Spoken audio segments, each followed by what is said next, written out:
So when you decided this is your personal car, but for some business trips that you use your personal car, so you're going to use standard mileage deduction. Folks, let me explain to you. For 2022, for this year, when you file your tax return in 2023, for 2022, your mileage has two rates in 2022. From January to June, the business mile reimbursement rate is 58.5 cents per mile. But after June, starting from July to December, it is 62.50 cents per mile. So now, one more calculation for whatever calculation you used to do, now you need to do two, separating your month. So you need to know which mile is coming from where, when, then you apply for the right rate, folks, okay? And then your tax accountant should ask you mileage by breaking down by two pieces. So the same thing for the medical miles. The first 6 months is 18 cents. The next 6 months is 22 cents. But the charitable donation miles is a 14 cents, no change. So just a little complex, right? And when you do standard mileage, folks, there is a 5 item you must have for every trip you take. Okay, 5. And number 1 is the date. What date you took that trip. Number 2 is the purpose of the trip. Number 3, from the point, from this place to the address. So from address to address. So that's the 4 things already. The last one, total miles you drove. Okay. Sure, you may be driving a lot more miles than what the GPS says to the auditor. You're such a bad driver. You always get lost. Every time it takes other people 10 minutes to go for 10 miles, and you always drive 10 miles for 20 minutes. So you are running around for 20 miles. So that is totally happens. So you want to write your mile total, not just by GPS, because you want to reflect your real mileage, right? So those 5 items on each trip, if you tell me that is impossible to do, I will tell you that if you get audited and the auditor will nail you just what I said and revert back saying that we don't agree with your deduction, it's too bad, so sad, you have to pay more taxes. That just happens. So let's make sure you understand the standard mileage deduction come with a price, okay? And so you need to do these things and know the rate, of course. What was the other one? The other one was the actual, right? So the actual, you have to retain receipts, like your gas receipt, your car repair receipt, and your car wash receipt, and God knows what you do, what else you do, and you need to keep receipts.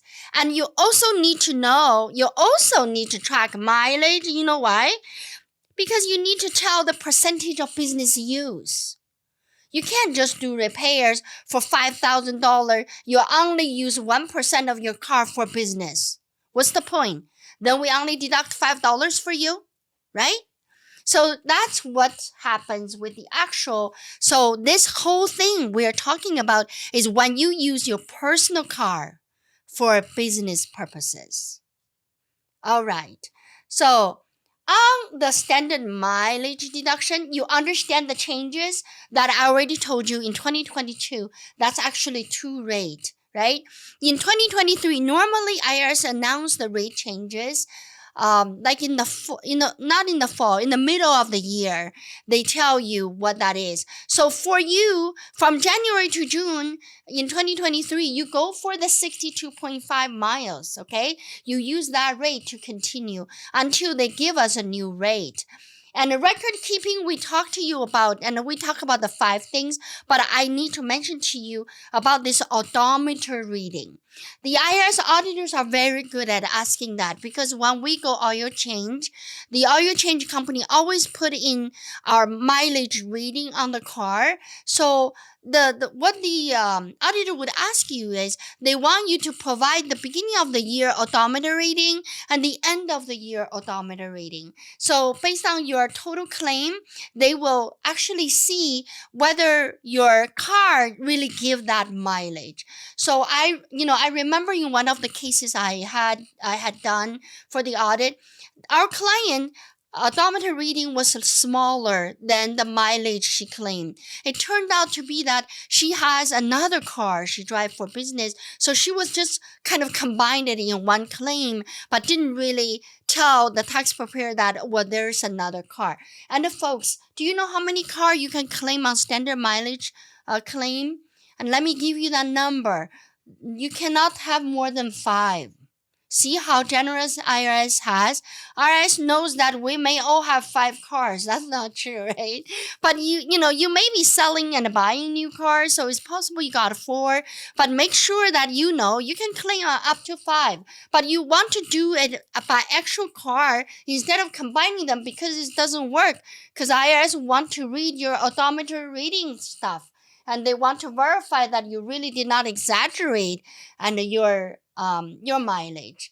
So now, and what we also want to talk about is the actual mileage, the actual expense claim, the record keeping. So we talked about how you need to, because it's actual, so you must have receipt, and you will keep those copy. You know how right now those carbon copies we get from the from most of the retailers and the gas station, those actually they lose the prints if it is 2 years older.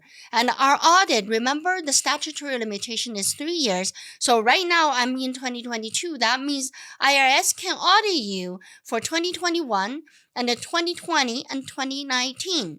So, but if you look at your 2019 receipt, it's already faded away. So I would encourage you to not only keep the receipt, also keep your credit card statement so you can actually at least reference where you can see to the credit card to get that correct rating. So those actual expenses include gas, oil, and repairs, tires, insurance, registration fee, license fee, depreciation. All right. Remember in the very beginning, we talked about like if your car is 100% for business, you actually can just include that in the business, right? So if you included that in the business, you don't have to keep your personal receipt or anything. It is become company's book and records. So your car will be booked as a company asset. Then you will depreciate that, and all the car's expenses belongs to the company. Insurance belongs to the company.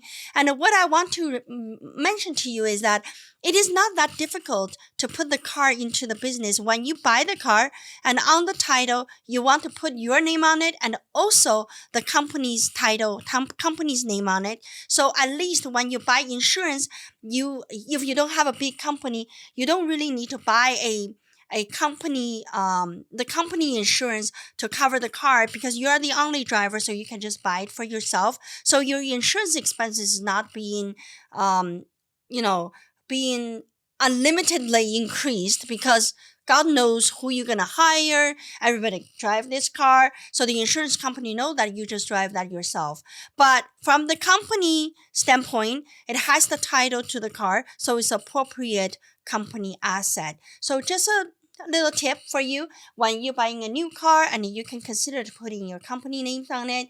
And if you are self-employed and use car for business, you can deduct interest paid on the car loan as well. If you itemize, you can deduct on the state and the federal taxes, and you have your car registration.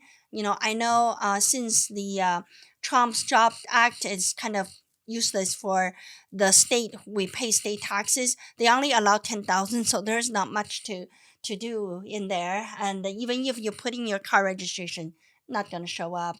So related to the parking fees, that's also is deductible, right? So, but not fines. That you violated law, you were drunk driving, speeding, and that is not business expense. It is also should not be the actual expenses that you presented to your tax return. So I hope this helps you a lot to know what you're going to do when you use cars for business, and to think big picture, okay? Whether it is all for business or not. All for business, put it as a business asset. If it is not, you got 2 ways to go, standard or actual. I will see you again for another very helpful topic. Bye-bye.